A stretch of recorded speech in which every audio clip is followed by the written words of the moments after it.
আগরতলা স্থিত রাধানগর স্ট্যান্ডে অঘোষিত স্ট্রাইক, বন্ধ যান চলাচল, ঘুমে প্রশাসন। এক অরাজকতার অবস্থায় পরিবহন ব্যবস্থা চলছে, চরম দুর্ভোগের শিকার সাধারণ যাত্রীরা। হঠাৎ করে বৃহস্পতিবার সকাল থেকে আগরতলা রাধানগর থেকে যাতায়াত করা সকল গাড়ি বন্ধ করে দেয় মালিক ও শ্রমিক পক্ষ থেকে। তবে কী কারণে, কেন আগরতলা রাধানগর থেকে সিমলা, মোহনপুর, খোয়াই সহ অন্যান্য জায়গায় গাড়ি বন্ধ করে দেয় তা এখনও স্পষ্ট হয়নি। হয়রানির শিকার হচ্ছে সাধারণ মানুষ, যারা নিত্যদিনই যাতায়াত করে।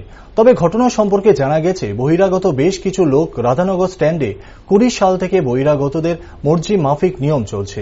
মালিক পক্ষ শ্রমিক পক্ষকে এই বিষয় নিয়ে মালিক পক্ষ ও শ্রমিকের গাড়ি চলাচল বন্ধ করে দেয়।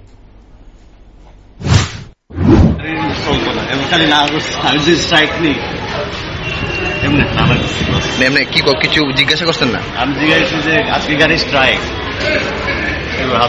গাড়ি চলতো না, গাড়ি পুরো মুখে আওয়াজ নাই, তো হাত দিয়ে নাড়ে গাড়ি নাই। তো কি হয়েছে? তারা বলতেছে, শুনতেছি যতটুকু যে অটো দিয়ে নাকি প্যাসেঞ্জার আসে পরে থেকে আগরতলা তারা সমাধানের লেগে মনে হয়।